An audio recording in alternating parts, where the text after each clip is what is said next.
এ হচ্ছে হাতের 5টা আঙ্গুল। এই 5টা আঙ্গুল কিন্তু এক না। অতএব মাথায় রাখবেন, আপনি সমাজে যে সমস্ত মানুষের সঙ্গে চলাফেরা করেন তারাও কিন্তু সবাই সমান না। কেউ আপনার ভালো চায়, কেউ খারাপ চায়, এটাই।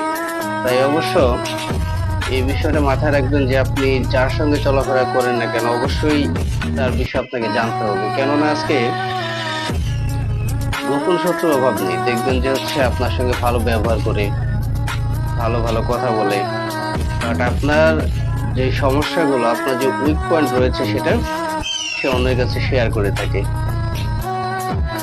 তাই এগুলোর বিষয়ে আমাদেরকে অবশ্যই সতর্ক থাকতে হবে ভাই। আমরা করি না, আমরা হচ্ছে কি যে কেউ একটা কথা বললো আমরা সহজে সেটা বিশ্বাস করে নিই।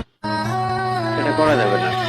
একটা মানুষের সঙ্গে চলার জন্য অবশ্যই তার পা থেকে মাথা পর্যন্ত ফুল বডি স্ক্যান করে আমাদেরকে ভালো করে জাস্টিফাই করতে হবে, তারপর তার সঙ্গে চলাফেরা করতে হবে। না হলে আমাদেরকে অনেক বিপদের সম্মুখীন হতে হবে। ধন্যবাদ সকলকে। আসসালামু আলাইকুম।